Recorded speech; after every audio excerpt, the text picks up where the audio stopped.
Hello, and welcome to the Franchise Connection, where you can't stop hearing the Irish folk song "My Malone" while visiting Carroll Manor. I'm Matt Fisher. I'm Matt Sparrow. And today we're discussing the third film in Roger Corman's Poe cycle with The Premature Burial, 1962. Spoilers ahead for the whole movie. Based on Edgar Allan Poe's short story, The Premature Burial follows Guy Carrell, Ray Milland, a wealthy man who's been living in isolation after cutting ties with everyone around him. When his fiancé, Emily Gault, Hazel Cord, goes to visit him, she's told by Guy's sister Kate, Heather Angel, that Guy doesn't want to see her. Emily ignores this request and goes to see Guy anyway to find out what's happening. Guy explains that his family has died in, quote, violent and horrible, unquote, ways, including his father, who had catalepsy and ended up being buried alive. Since then, he's developed a fear of being buried alive and believes he's destined to suffer the same fate. Despite this revelation, Emily tells Guy she still loves him and will stay with him no matter what. Guy and Emily decide to get married and move on with their lives, but things don't go according to plan as various things reawaken Guy's fear. First, he hears a tune at his wedding that reminds him of a traumatic burial. Next, he mistakenly thinks his dog is dead and is horrified to think he almost buried his pet alive. Lastly, Guy sees Emily picking flowers to decorate the manor and immediately thinks of funerals. Soon, Emily calls her friend, Dr. Miles Archer, Richard Ney, to help with the situation. When they go to talk to Guy, they learn Guy has been busy building a mausoleum equipped with numerous contingencies in case of a premature burial. While Emily worries Guy is going mad, Miles believes there could be a psychological explanation for Guy's behavior.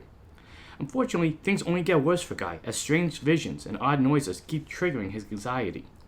It seems that no matter what Guy does or who he talks to, his fear keeps possessing him. As Guy struggles to ignore these morbid thoughts and find a way to take charge of his life, he's forced to deal with his fear head-on and confront it in the scariest way possible. Alright, Matt, so third Roger Corman, Edgar Allan Poe adaptation. How'd you feel about this one? It was okay. It wasn't the greatest. I think for a couple reasons. Mm-hmm. It had a distinct lack of Vincent Price. His presence was very much missed in this movie. Yeah, I can't... The cast does a solid job with the roles they have, but you've become accustomed to Vincent Price offering his strange, odd, and incredibly dramatic performances to kind of elevate these movies to just be more than just a 80-plus minutes of dread and horror. There's a little bit of emotion to it, and not to say this cast didn't offer emotion, but it doesn't have the same kick as the other films have that we've seen. Vincent Price, he's just a master of just bringing that little extra spice to whatever dish Corman was cooking. Like pretty much, like he makes it more than just an adaptation of a Poe story. He like elevates it to a new level. Yeah. No matter what role he's playing, whether he's the villain, whether he's the sympathetic good guy. But yeah, I agree. Again, I like the cast. I thought they did well, but it didn't have the same effect. Yeah. It's almost like you could always sense like there was a more like a bigger, I guess, performance if Price had been in this movie. Yeah. And but I think what the people who were in it did a very good job with what they had. Yeah, I mean, so Guy Carrell is played by Ray Milland, and I thought it was kind of, even though we missed Price in this movie, he did a pretty good job of playing somebody that who kind of feels like, maybe my thoughts are, my biggest enemy, and I can get past that, and then, oh no, I can't, I'm stuck living that life. Like, he did emote everything that this character needed. Because this character is very kind of like, don't bother me, I can't live a life. And it's interesting because, like, I'm starting to pick up on familiar tropes and motifs and different themes that in the Poe. And I think the thing with this one is the other movies had another story built around either an accidental burial or a premature burial. Yeah. And this one is kind of the opposite. It's like there's something else in the center of this movie, and the burial is built around it. So it was an interesting approach. I think I kind of like it more when the burial is like a part of the story instead of the story itself. Yeah. I think it doesn't leave a lot of room to do other things. Yeah. So, as an adaptation... Oh, yes. I read the book. or short story. It's very good, but it reads like a nonfiction. Oh, interesting. Very much so that like there's no characters. It's so what? It's like Poe is like writing as though it happens to him. It's like a journal entry, as a journal entry, or an op-ed into a newspaper. So with this story, it deals with Guy constantly in fear of being buried alive, and then more and more things making him feel like it's going to happen. What's the short story? Like, what happens in that? Like, it's mostly just musings on the idea of premature burials and how it's happened in history before to people, and how terrifying the experience would be is to Poe. And it sounds like more like a longer form of poetry, like kind it's like of a longer poem that Poe, is also known for doing. Yeah, does it feel like it's not written in rhyme or meter? No, I'm not saying like in rhyme or meter, but just like how it's like the way you're describing it to me. Imagine like a kind of like a poetic journal entry. It kind of. It's hard to say. It's like. It's very much like, as I said, it's like a nonfiction. Like, he's just, like, talking about things that have happened. He even brings up the galvanic battery. Oh, interesting. Which we see in this movie, Which we see in the movie. How so? Like... He's like, with the advent of the galvanic battery, things like catalepsy, we're able to test for that. So it sounds almost like it was just him kind of just like trying to like process his thoughts on a fear that is constant in almost all the stories we've seen so far. Right. And I'm sure in many of his stories you'd be able to say that more than me. Okay, interesting. So they really had carte blanche with this story to do whatever they want. Right. So how much of the story is in the movie? Like what elements beyond the battery? The battery, the words conqueror worm, obviously the premature burial. I would think so. the catacombs with a skeleton in it. The idea of catalepsy. I wonder how new at the time that was. I mean, we didn't do a research on this, but like that, I wonder if that was like a newer medical, discovery. Well, I mean, medical science in the late 1800s was starting to finally modernize. Like it was starting to. It wasn't quite where it is at now, but it was quite. But it was. They were learning the science behind everything in the body and how much they didn't know. There was a lot. They were like, we don't know this, but we have an idea that this thing is possible, more complicated than what we what we can currently with the technology we have. It's like I said, like I'm noticing more and more that that's a theme of the Poe stories we've seen, but also a lot of these movies have the same format. It's like it opens up on a trip to a giant mansion or a manor. Somebody's going there to see somebody they know. They're turned away immediately, only for them they just ignore it and then be like, okay, here's the reason why I can't see you. And sometimes there's more of a story to it. Sometimes the truth is right there, like in this movie. I also noticed, like, I'm going to point out when we were watching, and like, okay, another mansion with a crypt. I understand. Like, back in the day, that's just probably that's the easiest way. Especially with older families, I'm sure they had that, and also like they probably didn't move out. They that's where they lived for generation after generation. Yeah, and this one also has another interesting dream sequence, we'll talk about later. Yeah, but yeah, this is like I said when we started this podcast to kind of have fun noticing how like sequels or new installments pick up or change around the format of the stories we've been seeing, and this is a good case of like we're starting to like recognize now the same things we've been seeing. Yeah, and was not in a bad way, just in a way that like, oh, okay, so you have your structure and you just build off of it. Yeah, and it's very much a case of like, look, they're not really sequels to each other so much as it's an anthology series. It's definitely an anthology. But the themes are very much very similar because the subject material that's being adapted has very similar. And I guess it's a achievement on Corman's part that he can make each one feel different, even when there's a similar story at times to each one. So yeah, we rambled off a little right there, but let's get to the movie.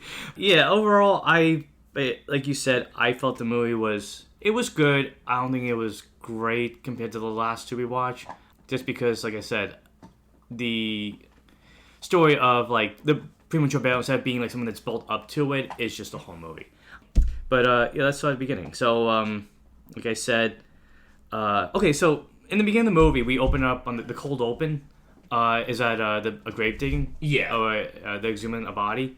And I immediately recognize the song. Yeah. I'm Alone, which we say you hear throughout the movie. And, yes. So I have a question about who's in the grave, but I'll get to that later. Yeah, it was.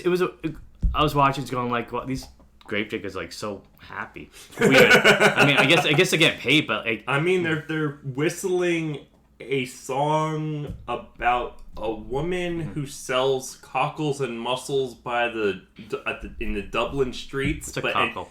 It's the sea creature thing. Okay. I didn't know. She sells them from a wheelbarrow in the streets of Dublin, and she dies of a fever, and nobody could save her, and that's the story. And that's a good song to sing, I guess, when you're digging up a body. I don't know. For science. I mean, let's make a point. Let's make a point. Is this for science what they're doing? To be fair, the lines of the song are "Alive, Alive, Oh." Oh, so that's the repeating. So you feel that there's a connection to the story of this movie with that maybe song? A little bit. Okay. Once again, like the body that was in but it's bad. Like either Fall Usher or Pay the Pendulum. Which one had the creepy body in it?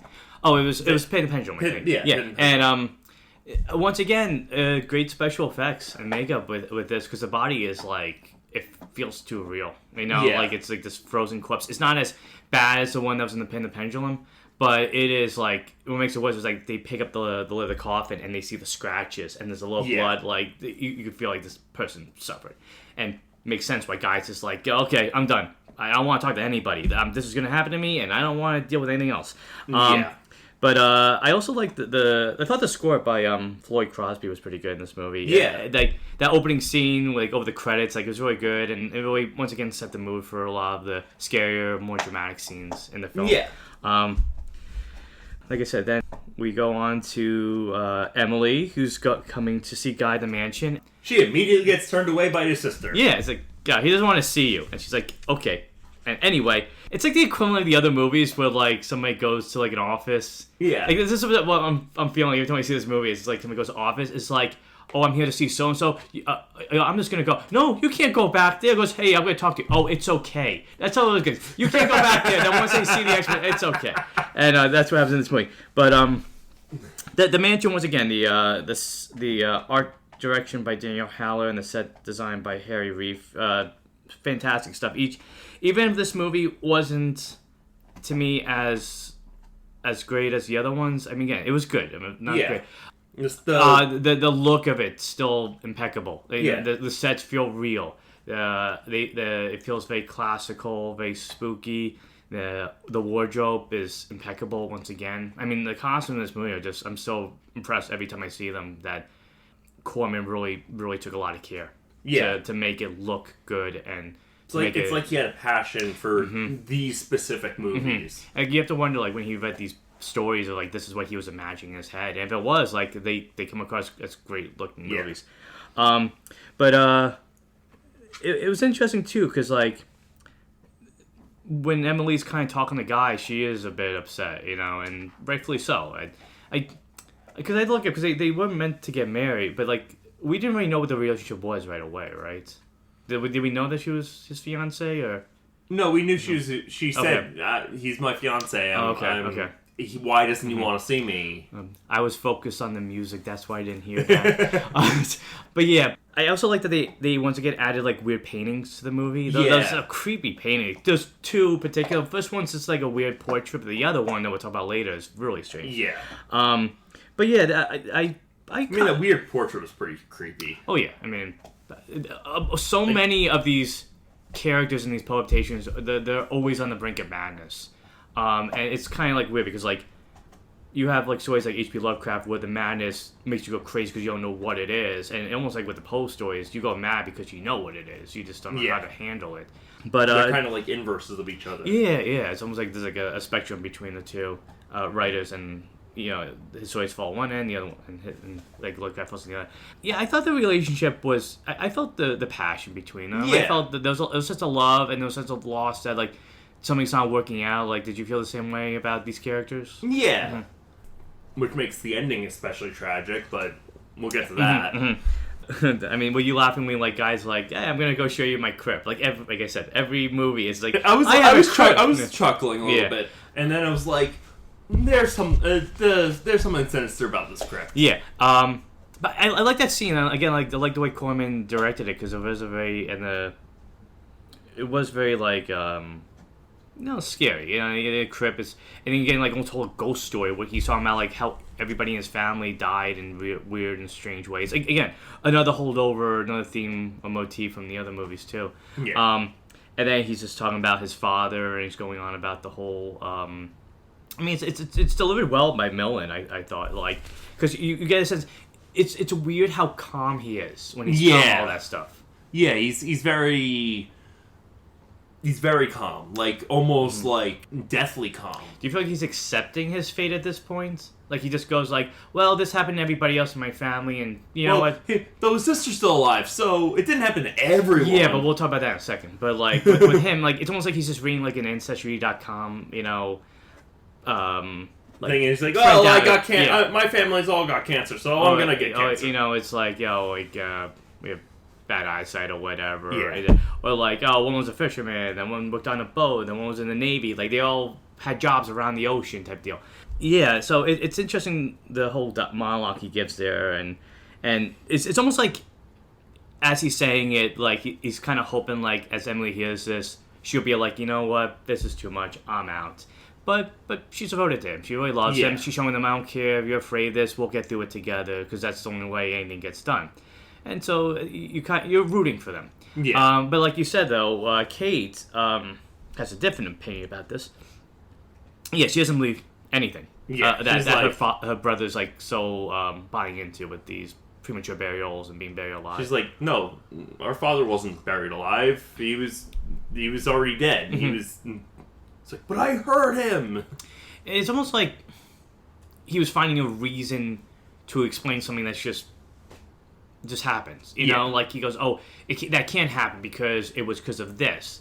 So Kate doesn't get a lot of character development. No. And I feel like that was one fault with this movie, is that the characters were underwritten for the most part. I would say, with the exception of Emily, Guy, and Miles Archer. Even Miles was kind of just like... He was just there. He was a one-note character. He was just there to kind of like, be a doctor of exposition. And galvanic batteries. Well, I'm going to go into that later. But it's interesting, too, because it's almost like when Emily says, like, oh, I'll stay with you no matter what. And Kate's like, well, I don't really agree with this, but, maybe if it helps, you can do it. But she seems like she doesn't really... she's not confident, as I'm trying to find. I can't think of the word. She's not really like... She's not buying into it. Yeah, okay. I don't know why I forgot that word. Any word I was thinking about. But she's very skeptical about the whole thing, but she's like, well, if this might help my brother, maybe we should just give it a try. And then we cut to a quick wedding. I mean, that was a quick wedding. Sure time passed, I'm sure. Well, they said like 3 months had passed. Oh, they did? Oh. Because it was like a one-line thing, and then time passes again in the movie later, like Oh yeah, because there's a part where Emily's talking to Miles, and she's like, "Oh, since we got married, we haven't left the house." Like that about that part. Yeah. And he's like, "But you got married months ago."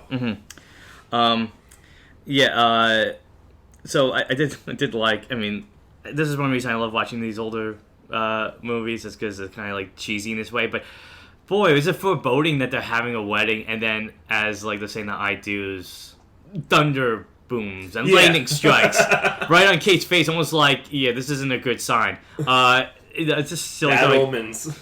I mean, there's no other way you could interpret that. It's like, oh, happy wedding, boom. It's like, oh, what does that mean?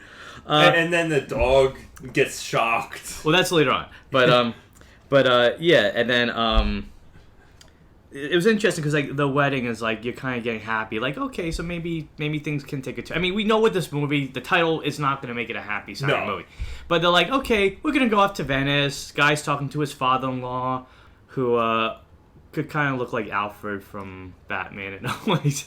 In some ways, and then also he also very much had like almost a Dr. Frankenstein streak.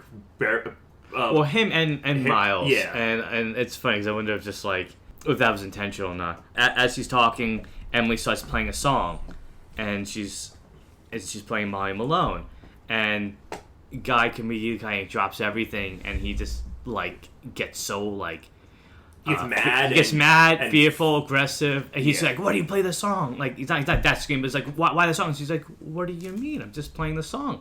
And then it's like, what song is that? Yeah, and then he kind of like almost like forgets what's going on. Like he's just like, it's like setting him off, it's triggering him in so many different ways. Yeah, and it's kind of like it's bringing down like everybody in the party too, because it's just like it's the wedding party like takes a turn after that. I think he goes upstairs, I think, right? Yeah, he goes upstairs, goes to bed. And the thing is, because the song that she's playing on the piano is a song they heard at the grave digging. Yes. And my question to you, the body, did they ever say who the body was? I don't believe they did. Do you think it was his dad? Oh wait, no, because it wouldn't be his dad, right? Cause his dad would be in the crypt. No. I just think it was a random body, and he was at the burial site, and but why? Because that was my question when because he said he was working with the doctors. It was Emily's dad, right? Yeah, Emily's dad and Miles. But he was more interested in the research aspect. So he's like, I'm there to see what you guys are studying, so in case something like this happens to me, I may know what to do. Well, no, he was more just like, he was interested in like just researching human anatomy and whatnot, and so he was there. Because I guess maybe I just missed that part or whatever, but I was just like, in my head, I feel like an idiot now. Be like, oh, it was his dad. I'm like, but his dad's body was in the crypt, man. How could that be? So, or somebody took it. We don't know. We would see later on there was a switcheroo. But yeah. So that song, brings him back to seeing that body, and it's just like, oh no, it's almost like if you have a fear of something or something like that freaked you out, and then like you're doing something, and then for whatever reason you hear like a noise, or just like the memory kind of just goes back in your head, like you stop for a second. And that's what's happening to Guy. It's like he's having that bad memory come back and back. And so so then he's in his bed and he's talking to Emily, and she's comforting him. And then there's a scream outside. Yeah. And he goes to look, and I like the way the mood was with the rain. Yeah, which was more rainy scenes in this movie. There's a lot of fog. Yeah. Well, they have a big quota of fog, so they have to use it up, or else they don't get as much fog the next budget. It was a very foggy graveyard. Yeah. Which added to the creepy factor. Which is funny because after this movie, we watched a Star Trek episode that had fog in it. I'm not saying it was connected, but it's a fun thing to notice. But yeah, then he goes and his sister finds the dog, King, and she goes, "Oh, the dog's dead. It got hit by lightning, I think, right?" That's what it appeared dead. It appeared dead. Yeah, and she thought it got hit by lightning. Yeah, and it ended up just being that it was shocked by the no pun intended. by the sound. And then Guy's looking and goes, oh, this is awful. My dog's dead. And he goes, I guess we'll have to bury it. And then just like gets up and walks away. He's like, I was almost gonna bury my dog alive. What's wrong? I mean, and that's like just traumatizes him even more. So you got the song that set him off. You got his dog almost dying. That really kind of like pushes him even further to the edge. So he's starting to really lose it. And then. Oh, I also like how he said, "See creative." I think that's just. I just started. I know, maybe it's just the accent, but I just liked how he said "see creative." It made it more gothic, I guess. And then that's when he decides to build the mausoleum. Well, before that, also, like I said in the intro, and then Emily's picking flowers at one point. Yeah. And he goes, "Oh, I got to think of, what are you doing?" He goes, "Why are you picking those great flowers?" "Oh, I'm just getting flowers to make the house better." He goes, "Don't you know what flowers are for? They're funerals and they death and it's just like it's a case of like it's like anything I guess nice around him, he can almost have a reason to saying like how it's making him think of death or whatever. And then, like you said, then months pass or time passes, and Dr. Miles Archer shows up, who has a bit of a Frankenstein complex at one point. Yeah. He's not trying to bring these bodies back to life. Oh, that would have been funny. Yeah. If Corman just like, let's just have a Frankenstein subplot with all these, bodies that were buried prematurely. He's just stitching together to create a monster. I mean, it would have worked. It's a Corman movie. He likes his monsters, but I know it wouldn't work for this. But yeah, then it's interesting how Emily confides in Guy. Miles, because the conversation between the two of them is like, something's wrong with Guy. Things have only gotten worse these past couple of months. We haven't even left the house. Mm-hmm. We were supposed to go to Venice. We never went because he spends all the time in this mausoleum he built. Mm-hmm. And you feel like, oh, here's Emily like trying to make things better and trying to like get him out of his depression and own mindset, and just like nothing's working. Like and then Miles is just he's there, he's comforting, he's just trying to find an explanation for it too. Yeah. And I like too that Miles isn't against like dealing with supernatural possibilities, but I like that he's like, listen, it's most likely rational. Yeah, and I like that like you saw like the early formation of psychological practices. Yeah. You hearing him talk, it's almost like it's still a new science at this point. So I always like kind of seeing like that breaking edge or just like the formation of such things. Yeah. And I thought, Ney as Miles was good. I mean, like, there's not much to go on his character. He's just there for Emily to talk to or try to find rationalization for what's going on. And his Frankenstein thing that we promise we'll get to. But then they decide, oh, okay, let's see. And you're saying, like, Guy's been busy building at this mausoleum because he doesn't want to get buried in the crypt. He doesn't want to get buried in the ground. And so they go to the mausoleum. And, oh, wow. I called it Guy's... It's Pee-wee's Playhouse. It's his Mausoleum Cave. That's what I called it. So you said Pee-wee's Playhouse. To me, it felt like the set of Batman 66. Okay. And like all these traps set by the Riddler or Joker, like popping around him. But yeah, so I'll let you talk about because it is quite interesting and a bit funny. In the mausoleum, he's got a coffin that, if he gets buried in said coffin, it's got a breakaway side. Don't forget about the tools on top of it. It's got tools on the top. Yes. Yeah. And a breakaway side. Mm-hmm. And then when he gets out of that, he has a bell he can ring. Mm-hmm. Then he's got all the food he could want. Mm-hmm.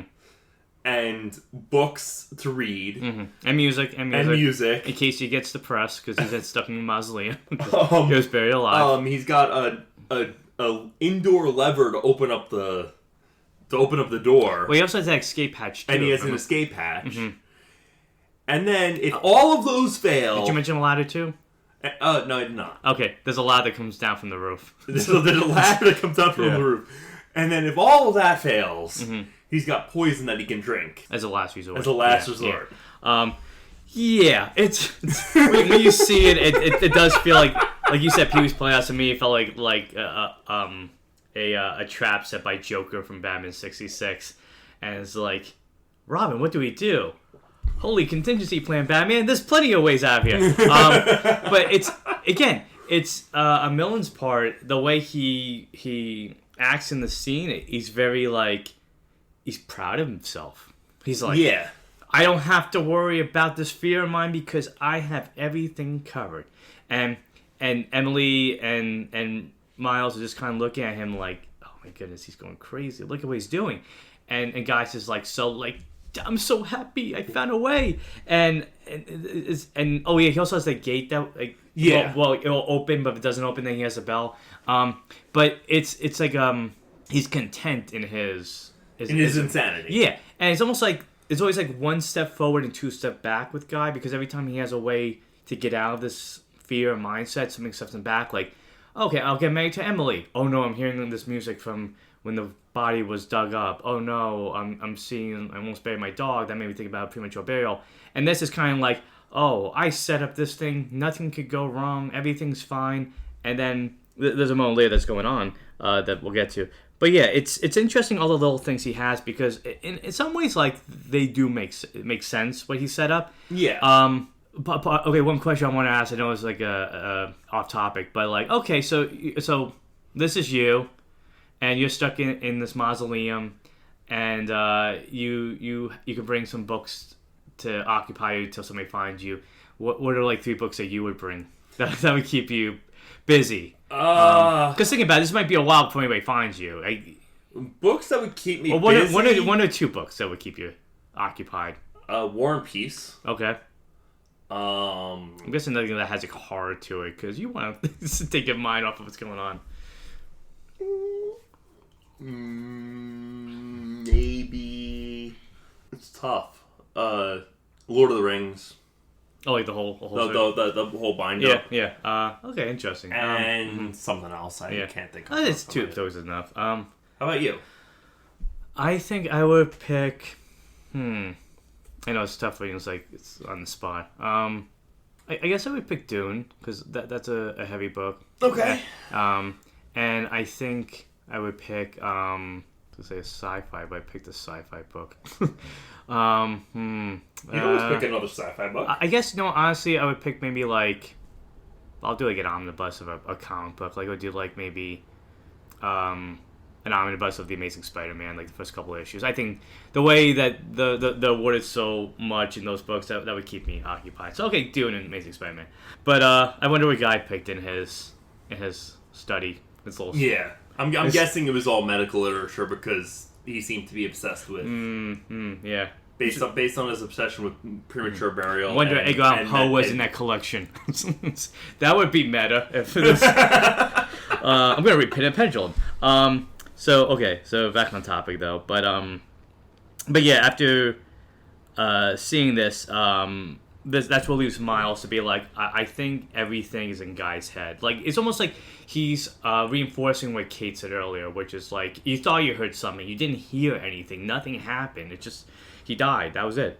I mean, up to a point, it was in his head. Mm-hmm. At least up until this point, it was in his head. Mm-hmm. I think once she makes the ultimatum, she's Emily is making him go insane. Okay, that's it's a small detail. Oh, we forgot something else too. That in Guy's madness cave or whatever. It's a man cave Solium. Man's Liam cave, whatever. It's anyway, I thought the name would sound better than what I say. But he also has a new invention. Remember? Oh, right. He has dynamite. Oh, right. And he goes, oh, this guy named Nobel made this impressive... amazing invention of dynamite. Yeah. Which I have to wonder, being so new, how much people really, understood how to, use it. I mean, it seems pretty simple, but... Yeah. But, that's pretty powerful stuff. I mean, and you're lighting your mausoleum with candles, so... Good fall, boom.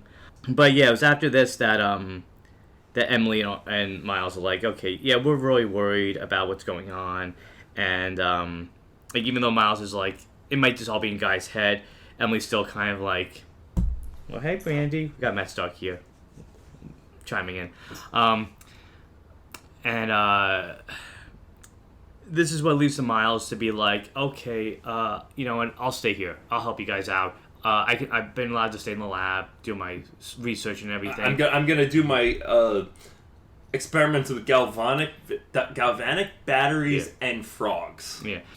So there's a scene where Kate overhears him saying that. Like, how did you interpret that? Like, did think she thought something was going on, or like, did you interpret as something was going on? Then that's why she's like that, or she's just like, we don't need somebody else coming here, staying here, and just adding more to this. Well, no. Situation. I think Kate was fine with it.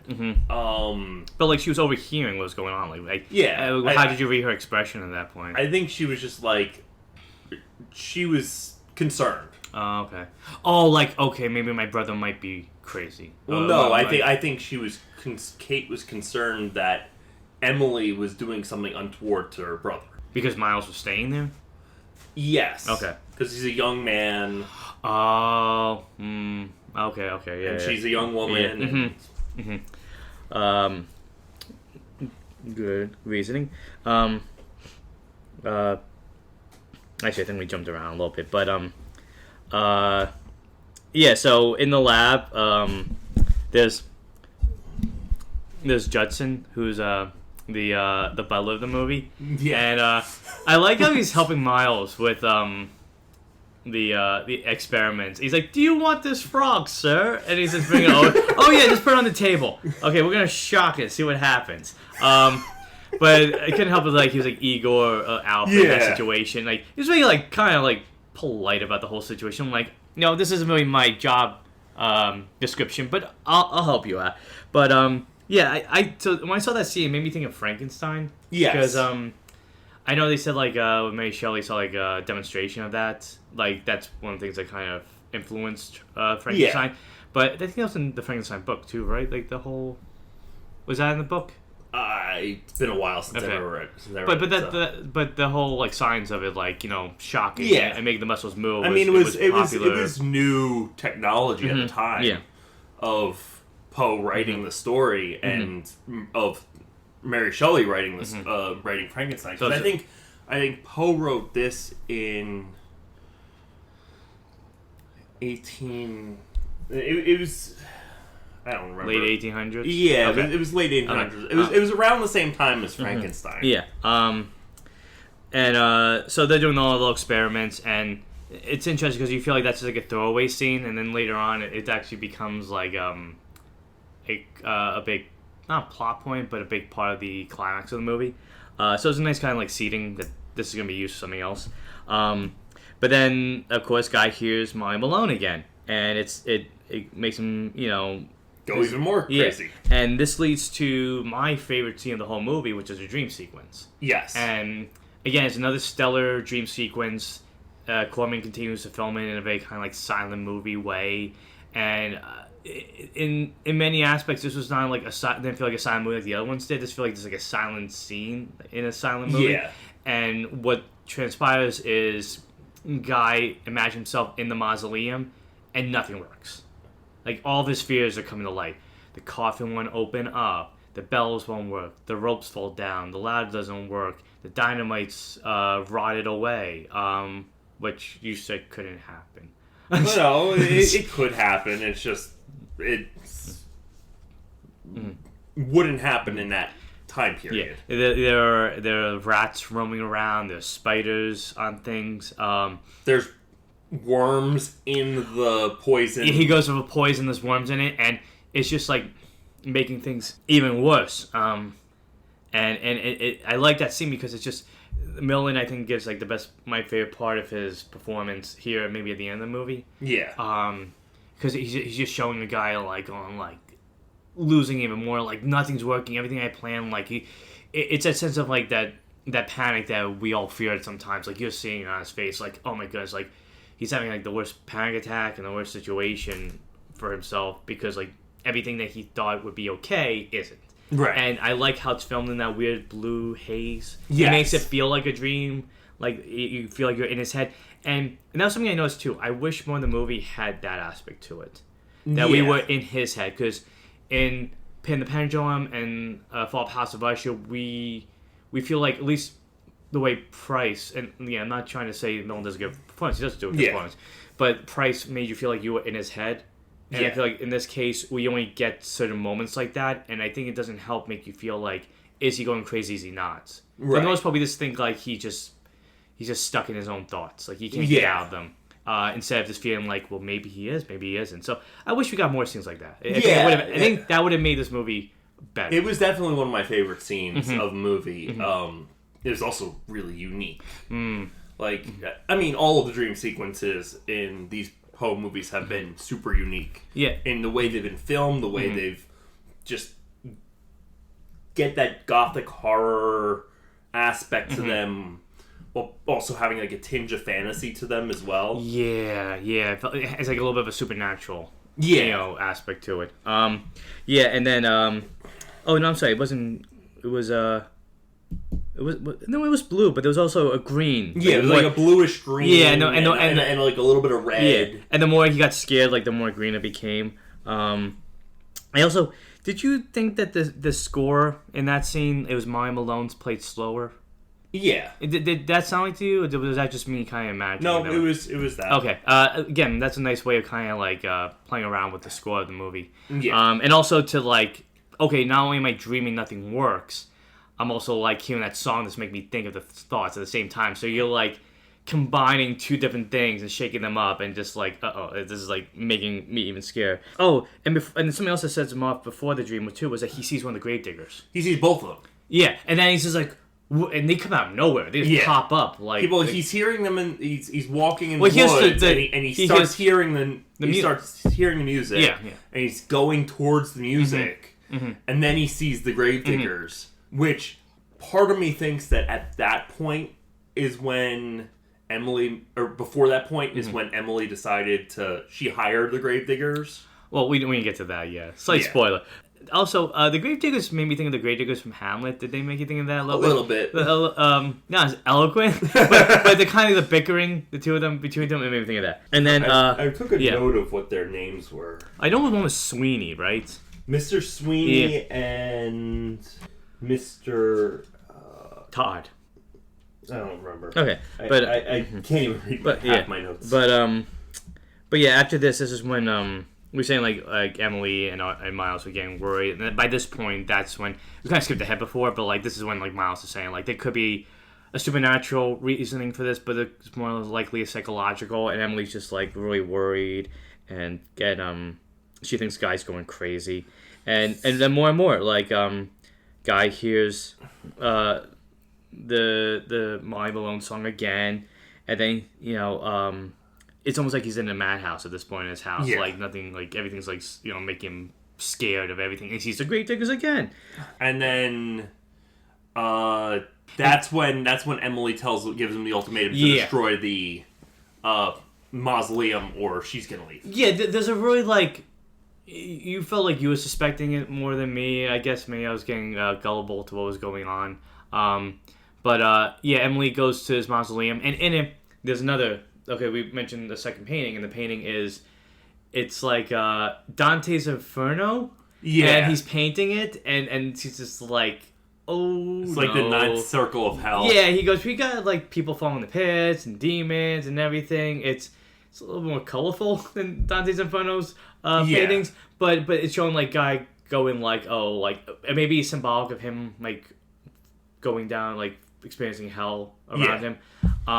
But it's like Emily's just like, oh, that's not good. But then she goes up to him, and it's pretty much bottom line. She's like, you have a choice to make, and this is the only choice you get. And she goes, you can either like,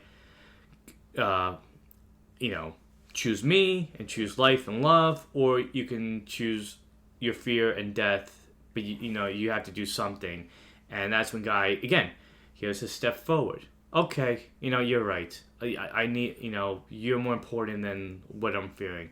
And he destroys the mausoleum. Do you think he used the dynamite to destroy it? Because the dynamite, probably. Because it was like falling apart. Yeah. I will notice. I will note on this. Yeah. In another thing that was in that mausoleum was a cask of Amontillado. Ooh. He said, "You want some Amontillado? Yeah. Which is a wine." Oh, and that's a callback to something else? Which is a callback to Poe's story, Cask of Amontillado. Oh. And I'm sure the cat later in the movie is a callback to Poe's story, The Black Cat. Okay. Interesting. I didn't pick that up.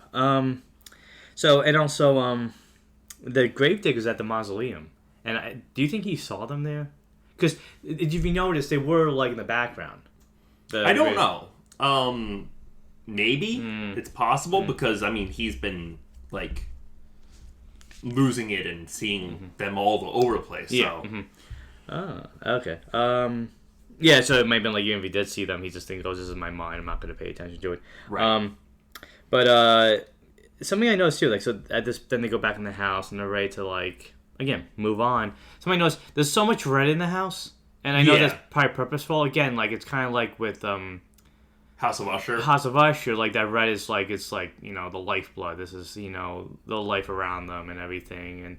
And I'm sure there's more symbolic meaning to it, but it definitely feels like, you know, like it's almost like blood pouring around them. Like, there's a sense of death and dread. It's just, like, you know, constant. Yeah. Even in the wardrobe.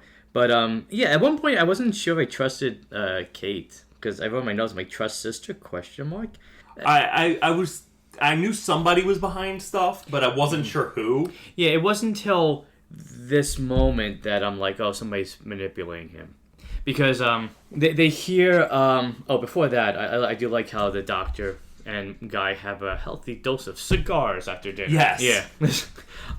Also, the father-in-law always seems kind of annoyed. He's like, okay, what's up? Oh, you haven't gotten apprentice yet? But yeah, so after that, they hear a meowing.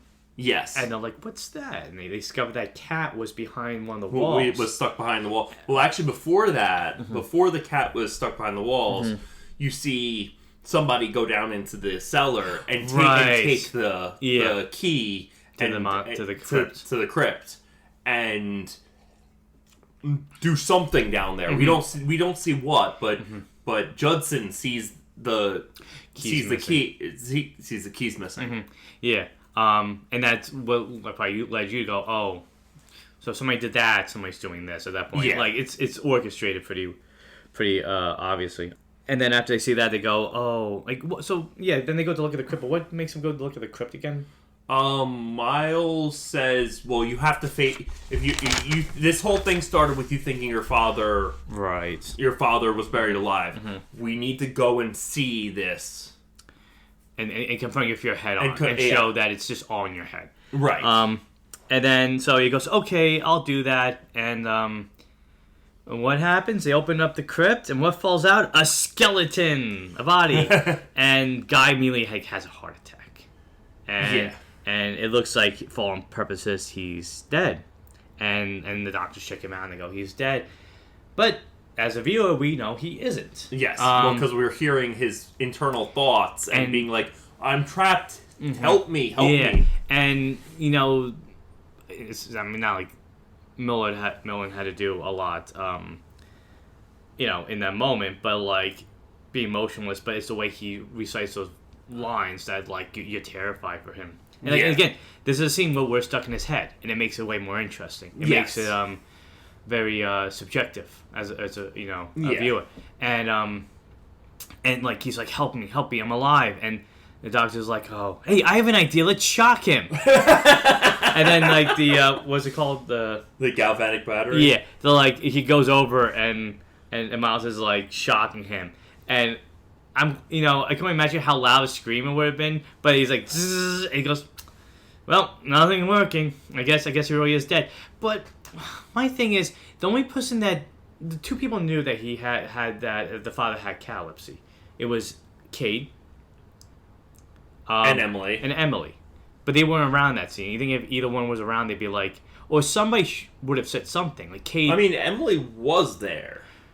Oh, she wasn't, but there's a reason why she wasn't saying anything. Yeah. But if Kate had seen that, like especially at the funeral, do you think she would have been like, hey, he might not be dead, like But I guess because like she thought it was all in his head, that maybe she was just like, our father didn't die of this. So it does prove that disease, or that's I won't say disease, that condition. Yes, I guess does run in the family, and so Though Miles did say it's not a genetic condition. It's not a genetic condition. It's not passed on from people.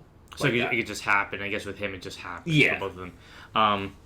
But I guess it's almost kind of like, maybe a case of like, we could have believed you. I guess maybe this was possible for you.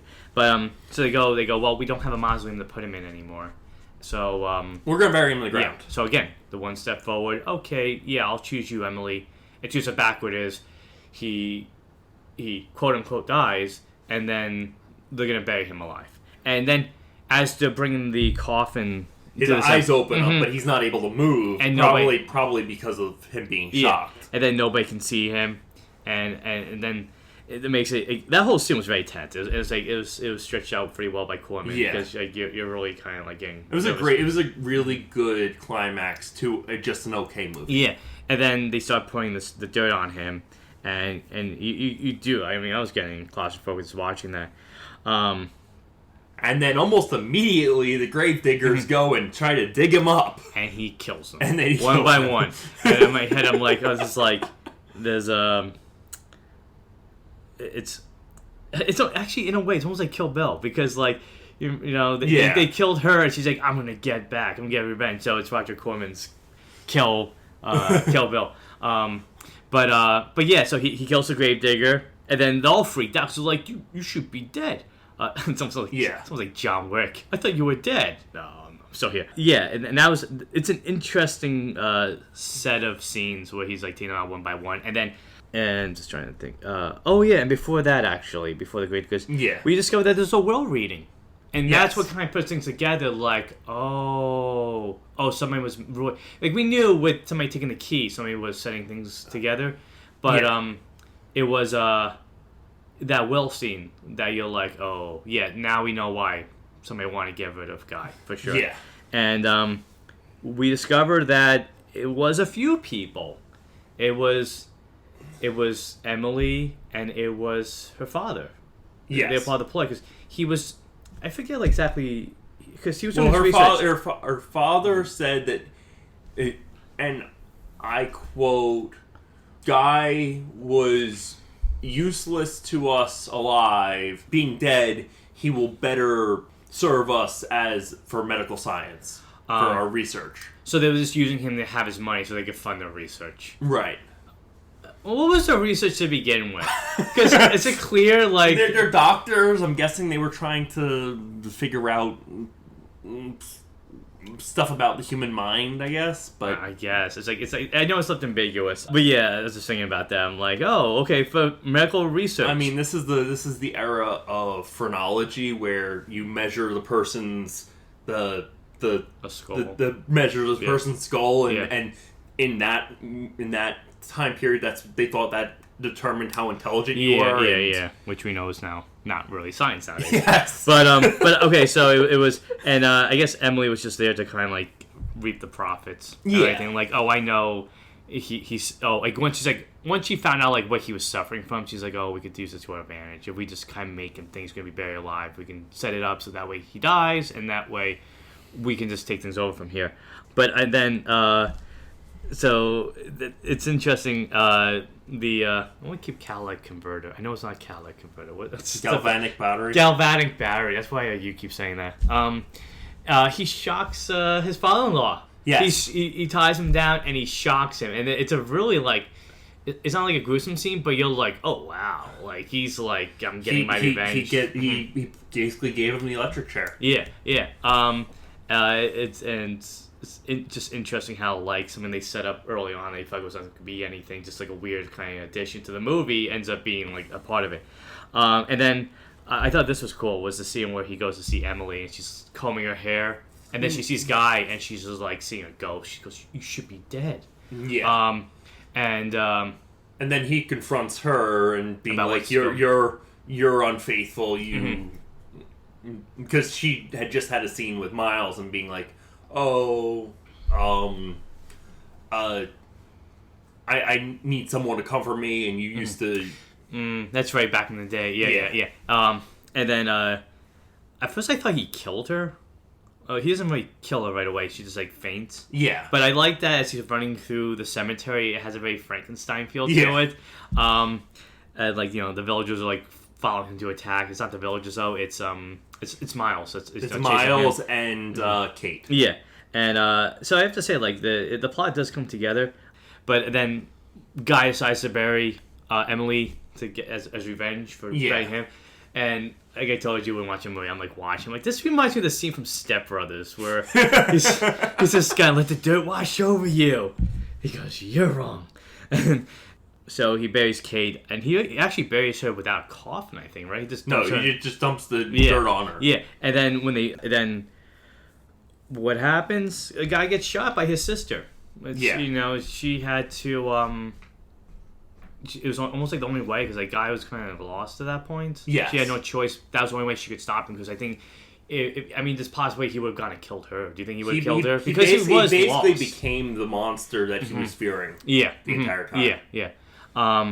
It's almost kind of like interesting because like with the pendulum, like in that movie, Vincent Price character hits his head and starts to imagine that he's his father. And it's almost like here again, like they kind of like bump on a head, or in this case, being buried alive caused him to kind of like snap and become somebody else.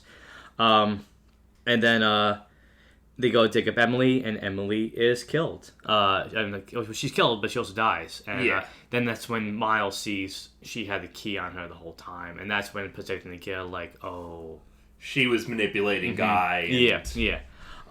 We don't know exactly why, but we know she was manipulating him, and some things like I left, they're not always like clear in the movie. It's kind of like some things you have to fill in yourself, which I'm okay with. Yeah, I'm okay. In this case, I kind of would have liked more detail, I guess. Yeah, it's such a shorter movie. Yeah, it could have probably spent like a couple of minutes, like made the movie like 90 minutes long instead of 82 minutes. Yeah, and then but yeah, so I mean, in the end, they find out that like Guy's fears that he was being taken advantage of to, again, steal his money, or steal his lordship, or whatever. Like the other ones were not Paul Papa, sure, but the sense of like, oh, we have an easy way of stealing money. Is that like common with the Poe story sometimes, or is that just like because these movies are like using it as a launching point? I think it's because they're using these stories as a launching point. So that's why. Yeah. Okay. Because, as I said, the Premature Burial feels very much just like a journal entry or a op-ed. But I mean more like stories with like somebody's like manipulating the circumstances and whatnot.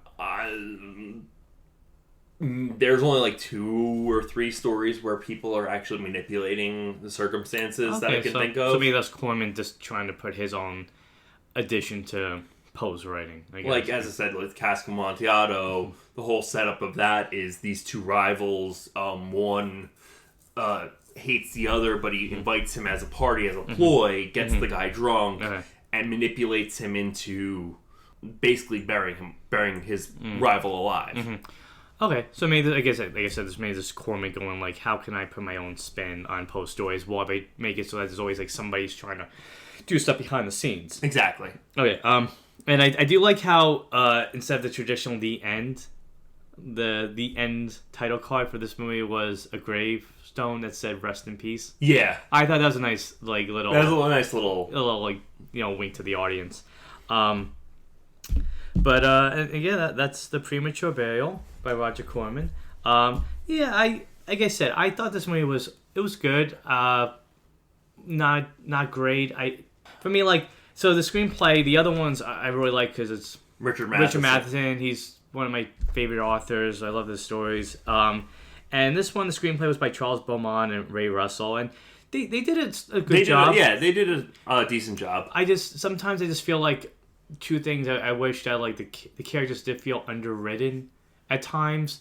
Like some characters felt like they were a surface level of like Miles' surface level. Yeah. And it felt like they could have expanded upon other characters, like maybe more from Kate, because we didn't really see too much of Kate. And I thought Heather Angel, she was good as Kate. Yeah. She cared for his brother. The cast was good with what they had. And Hazel Coy was good as Emily, and especially when you found out she was manipulating, like it made you see her whole performance in a new light. Yeah.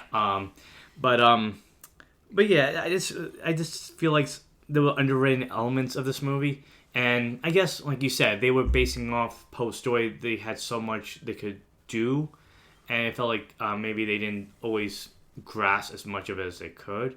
But for what they were able to create, it was still a pretty good movie. Another story about, somebody going mad, somebody living with a constant fear, whether it was a hereditary fear or whether it was, a childhood fear. Yeah. Consuming everything about their life and driving them to madness. That's a central theme of all these movies, is people going mad. And again, I felt like it was a little melodramatic at times. I mean, not in a bad way, but there was, it was a nice aspect of the film. I actually have a question for you. Okay. Do you think Emily was manipulating him from the beginning of the movie? Yes. Yeah. I don't think it was a point later on. Because we hear that, like, her and Miles was working with her dad. Right. So we knew that she had contact with her dad, and we saw it in the beginning of the movie, him opening up the, at the gravesite. I think Emily was in it from the beginning. I don't think there was a point later on where it's like, you got to do this. I don't think it makes you wonder, like, the marriage was just a way to get closer to him. Maybe, yeah. So yeah, I think Emily was in it from the beginning. I think maybe it's just because most of these movies are always in it from the beginning. There's not like a point later on, like, you know what, I'll do this now. So yeah, I think she was messing with him, and makes her really bad. Yeah, and that's why I said, like, that's what makes Hazel Court's performance, like, when you rewatch it, maybe take on a new light when you see it in a second viewing. But yeah, I mean, it's again, Corman still did a good job. He still put his own spin, his own style, his own prestigious look to this movie. Yeah. Again, the movie still looks great. It has that bit of old Hollywood feel with the sets and the fog, but the costumes and the set design. Yeah, amazing stuff. Yeah, it's amazing what you can do with as little money as they had for that movie. Yeah, and it makes you wonder, like, was the same set they used for the other two? I mean, it's possible. Yeah, possible. Yeah, but yeah, and again, we said, like, did we miss Vincent Price in this movie? Yeah, absolutely. He's one of the hallmarks of this film series for sure. Yeah. Like, you're excited to see what he's gonna present to you this time, and it does show that, like, the movies still have the same effect instead of, like, generating fear and suspense. But, like, Price just kind of gives a little bit more to it. It's like an extra little pinch of salt, on the film. But yeah, so, I mean, how you said, do you feel the same way about the movie? Did you like it a little bit more than me? No, I think I liked it about the same. As I said, I missed Vincent Price a lot. He's very much a hallmark of these movies, and without his performance, it was there was some spice missing. I feel like some of the characters could have been better written or had more to do, and I feel like the ambiguousness of some of the things. I think they could have spent some time, like, elaborating on them instead of just making it as ambiguous as the ending was. Yeah, sometimes I felt like the movie was like an ensemble piece, and it felt like it should have just been from Guy's perspective from the beginning. Yeah, and I think that's what made the other movies work too, because, like, the other ones, you had one central character. Exactly, and this one you had 3 or 4. Yeah, and the guy was the main focus of it, but I felt like you were always in his head. You always felt like you were seeing everybody else's outside perspective of him, like with Emily and Miles talking about what's going on with him. But yeah, I mean, it's still worth checking out. Still interesting. I mean, if I would say one reason to watch this movie, it would be the really cool dream sequence. Yeah, and the climax of the film. Like, they definitely make everything that's set up worth seeing. It's just, in some ways, you just kind of wish there was a little bit more added to the film. Especially, like, maybe with Emily's dad. I would have liked if his character... Because his character pops up. His character's in, like, 3 scenes, and then becomes a major part of the movie at the end. You kind of wish he was a little bit more involved earlier on. Yeah. Because he's only in that opening scene that he's the wedding, and then at the dinner, and then the final scene. Yeah. But yeah, overall, The Premature Burial, interesting movie. Definitely still worth checking out. Yeah. But you may notice a little bit of a difference in terms of effect compared to the others. Yeah. It's very... a case of a movie that it's not quite as great as the first two, but it's still worth checking out. There's interesting parts to find out in this movie. Yeah. All right, you want to wrap it up? Let me plug the socials. We are at _franchise_connection at Instagram.com.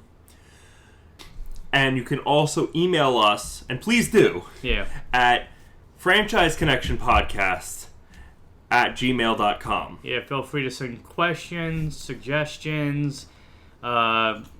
If you want me and Matt to debate a topic, we're always willing to see who likes what, who doesn't like what.